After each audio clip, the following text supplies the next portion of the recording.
हाँ तो भैया, सीबीएसई ने 10th बोर्ड की एग्जाम को कैंसिल कर दिया है और 12th बोर्ड की एग्जाम को उन्होंने पोस्टपोन कर दिया है। तो अब ये किस टाइप का डिसीजन है, ये तो मतलब थोड़ा समझ नहीं पा रहा हूँ मैं। क्योंकि क्या है कि जो लोग अपना भविष्य किसी और के हाथ में देने के लिए जमा हो रहे हैं, जैसे बंगाल में हो रहे हैं, तो उसके लिए कोई आपत्ति नहीं है। लेकिन जो बच्चे अपना भविष्य खुद लिखने के लिए जमा होने वाले थे, उसके कारण कोरोना फैल जाएगा। तो अब ये मतलब किस टाइप का दोगलापन है, ये तो कुछ समझ नहीं आ रहा है, और ये तो बड़ी हाई लेवल की बात है। तो मेन बात यह है कि एग्जाम जो है वो कैंसिल हो चुकी है। अब इससे क्या हो रहा है कि मतलब बहुत सारे पेरेंट्स को परेशानी हो रही है कि यार भैया हमारे बच्चों का जो अब कैसे होगा, अब जो सब्जेक्ट वगैरह सिलेक्ट करना रहते हैं वो कैसे करेंगे, और उसमें तो बहुत दिक्कत हो जाएगी। और होता क्या है कि जो मतलब 90s 80s के बच्चे थे, उनके पास मतलब इंटरनेट नहीं था और रिसोर्सेस कम थे, तो उसके कारण वो बड़े परेशान रहते थे कि हम क्या करें क्या करें। और आजकल के बच्चों के पास इतने ऑप्शन हैं, उनको इतने सारे ऑप्शंस पता है कि वो ऑप्शन ज़्यादा होने के कारण परेशान है कि हम क्या करें क्या नहीं करें। तो ये जितनों को भी अब अफसोस हो रहा है, ये मतलब आप अफसोस मत करो।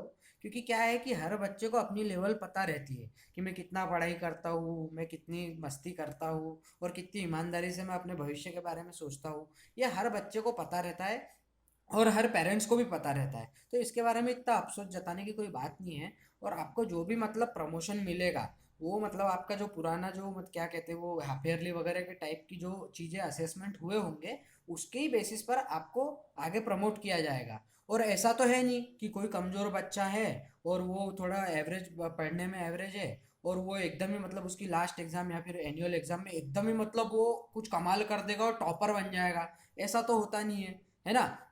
और मतलब ऐसा अगर हो भी जाए, किसी को मतलब असंतुष्टि हो मार्क्स को लेके, तो वो आगे जाके मतलब ऑब्जेक्शन उस पर उठा सकता है। ऐसा भी कुछ नियम उन्होंने बनाए हैं। लेकिन मैं नहीं मानता कि मतलब किसी बच्चे का कैलिबर जानने के लिए मार्क्स की ज़रूरत पड़ती है। क्योंकि मतलब जिस बच्चे को कुछ करना रहता है, मेहनत करना रहती है, वो तो स्ट्रीट लाइट के नीचे पढ़ के भी मतलब कमाल कर जाता है। और जिसको नहीं पढ़ना है, वो तो मतलब हाई स्पीड इंटरनेट रहने के बावजूद भी वो उस पर पौर नहीं देखेगा।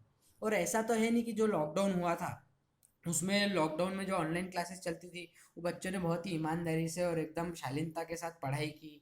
किसी ने कोई छिछोरापन नहीं किया, ऐसा तो है नहीं। और ऐसा भी नहीं है कि कोई घूमने बाहर नहीं गया, या फिर वो जो बर्थडे मनाते हैं ना 12 बजे, वो बर्थडे सेलिब्रेट करने कोई किसी के घर नहीं गया, कोई जमा नहीं हुए, कोई खेलने कूदने नहीं गए, कोई बाहर ऐसे ही भटकने के लिए नहीं गए, ऐसा तो हुआ नहीं है।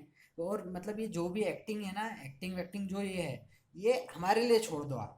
और आपको सही में अगर ठेस पहुंचे कि नहीं भैया यार हमको एग्जाम देना ही है, तो आप इसके खिलाफ आवाज उठाओ कि नहीं भैया हम हमारे रिस्क पे जाके एग्जाम देंगे, और हम जो भी होगा वो हम जिम्मेदार रहेंगे, लेकिन हमको हमारे भविष्य के लिए एग्जाम देना जरूरी है। और ऐसा तो होगा नहीं। लेकिन अगर इस पे सॉल्यूशन निकालना है, तो एक चीज ऐसी हो सकती है कि जिन पेरेंट्स को और जिन बच्चों को मतलब जेन्यूनली लग रहा है कि हमारी मतलब यार भविष्य के साथ थोड़ा बहुत प्रॉब्लम हो सकता है, तो वो लोग अब लॉकडाउन है, अब इसका तो कुछ कर नहीं सकते। तो इसके लिए एक सॉल्यूशन ऐसा हो सकता है कि जो लोकल जो टीचर्स है स्कूल के, उनके साथ मिलके पेरेंट्स मतलब बातचीत करके ऐसे क्वेश्चन पेपर बनाए, और पेरेंट्स खुद इन्विजिलेटर बन के वहाँ पे मतलब बच्चों के घर पे ही एग्जाम ले। तो इससे क्या होगा कि बच्चों को मतलब सेल्फ इवेल्युएशन होगा, और मतलब खुद की वीकनेस उनको पता चलेगी कि हाँ भाई मैं इस चीज़ में वीक हूँ, और इस चीज़ में मुझको इम्प्रूवमेंट करना है। तो आगे जाके वो इम्प्रूवमेंट कर सकेगा। और अगर नहीं तो जैसा है वैसा चलता ही आ रहा है और चलता ही रहेगा। और बच्चा भी आपका है, किसी और का तो है नहीं, है ना।